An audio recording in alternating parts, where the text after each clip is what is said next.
You shall hear. Its power of action, I tell you, had increased. Its malice became, in a way, aggressive. About 2 years ago, some questions that were pending between me and the bishop having been settled, I went down to my parish in Warwickshire, anxious to find occupation in my profession. I was not prepared for what happened, although I have since thought I might have apprehended something like it. The reason of my saying so is this. He was beginning to speak with a great deal more effort and reluctance, and sighed often, and it seemed at times nearly overcome. But at this time his manner was not agitated. It was more like that of a sinking patient who has given himself up. Yes, but I will first tell you about Kenlis, my parish. It was with me when I left this place for Dawlbridge. It was my silent travelling companion, and it remained with me at the vicarage. When I entered on the discharge of my duties, another change took place. The thing exhibited an atrocious determination to thwart me. It was with me in the church, in the reading desk, in the pulpit, within the communion rails. At last it reached this extremity, that while I was reading to the congregation, it would spring upon the open book and squat there, so that I was unable to see the page. This happened more than once. I left Drawbridge for a time. I placed myself in Dr. Harley's hands. I did everything he told me. He gave my case a great deal of thought. It interested him, I think. He seemed successful. For nearly 3 months I was perfectly free from a return. I began to think I was safe. With his full assent I returned to Dawlbridge. I travelled in a chaise. I was in good spirits. I was happy and grateful. I was returning, as I thought, delivered from a dreadful hallucination, to the scene of duties which I longed to enter upon. It was a beautiful sunny evening. Everything looked serene and cheerful, and I was delighted. I remember looking out of the window to see the spire of my church at Kenlis among the trees, at the point where one has the earliest view of it. It is exactly where the stream that bounds the parish passes under the road by a culvert, and where it emerges at the roadside, a stone with an old inscription is placed. As we passed this point, I drew my head in and sat down, and in the corner of the chaise was the monkey. For a moment I felt faint, and then quite wild with despair and horror. I called to the driver and got out, and sat down at the roadside, and prayed to God silently for mercy. A despairing resignation supervened. My companion was with me as I re-entered the vicarage. The same persecution followed. After a short struggle I submitted, and soon I left the place.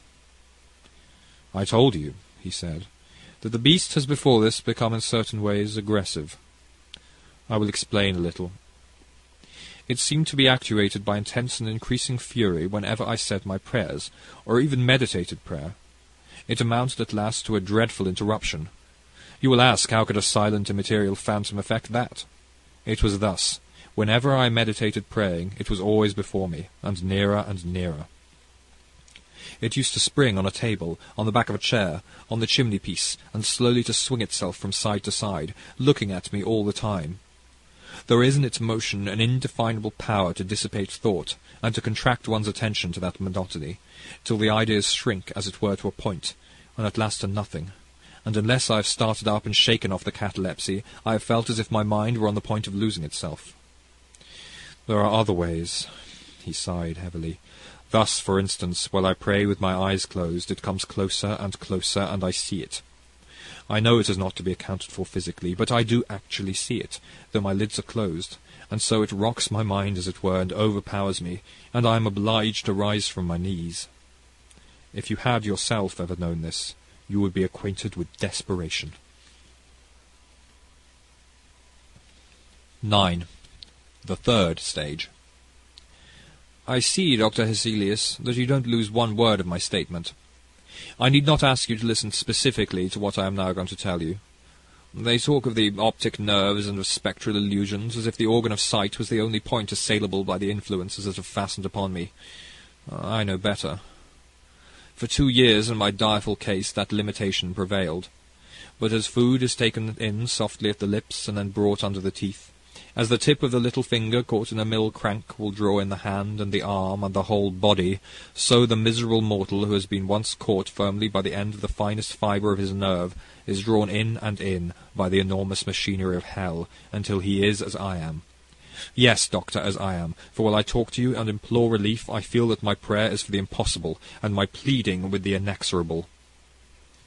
I endeavoured to calm his visibly increasing agitation, and told him that he must not despair. While we talked, the night had overtaken us. The filmy moonlight was wide over the scene which the window commanded, and I said, "Perhaps you would prefer having candles.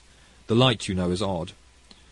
I should wish you as much as possible under your usual conditions while I make my diagnosis, shall I call it? Otherwise I don't care." "All lights are the same to me," he said, "except when I read or write. I care not if night were perpetual. I am going to tell you what happened about a year ago. The thing began to speak to me." "Speak? How do you mean? Speak as a man does, do you mean?" "Yes, speak in words and consecutive sentences, with perfect coherence and articulation. But there is a peculiarity. It is not like the tone of a human voice.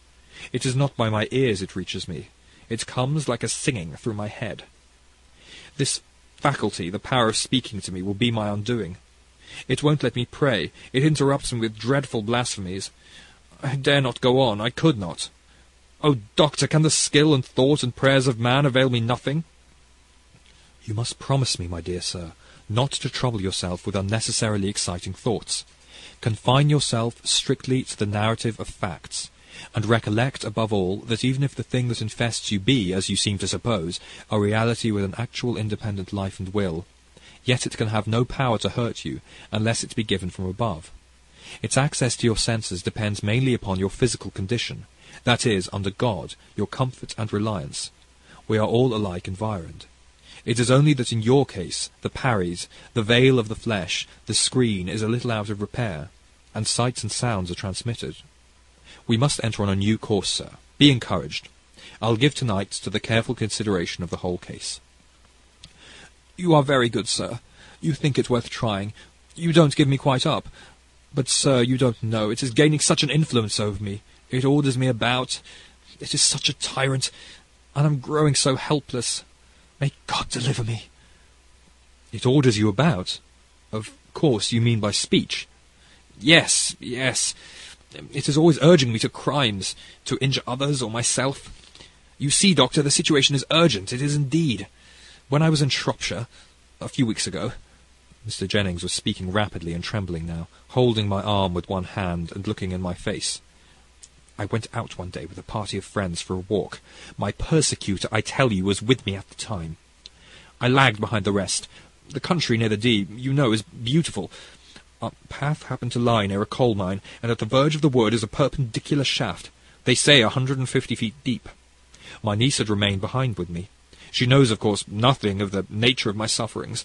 She knew, however, that I had been ill, and was low, and she remained to prevent me being quite alone. As we loitered slowly on together, the brute that accompanied me was urging me to throw myself down the shaft. I tell you now, oh, sir, think of it, the one consideration that saved me from that hideous death was the fear lest the shock of witnessing the occurrence should be too much for the poor girl. I asked her to go on and take her walk with her friends, saying that I could go on no farther. She made excuses, and the more I urged her, the firmer she became. She looked doubtful and frightened. I suppose there was something in my looks or manner that alarmed her, but she would not go, and that literally saved me. You had no idea, sir, that a living man could be made so abject a slave of Satan, he said, with a ghastly groan and a shudder. There was a pause here, and I said, "You are preserved, nevertheless. It was the act of God. You are in his hands, and in the power of no other being. Be therefore confident for the future." 10. Home. I made him have candles lighted, and saw the room looking cheery and inhabited before I left him. I told him that he must regard his illness strictly as one dependent on physical, though subtle, physical causes.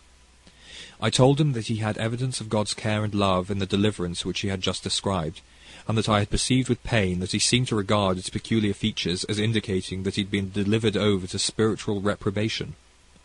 Than such a conclusion nothing could be, I insisted, less warranted, and not only so, but more contrary to facts, as disclosed in his mysterious deliverance from that murderous influence during his Shropshire excursion. First, his niece had been retained by his side without his intending to keep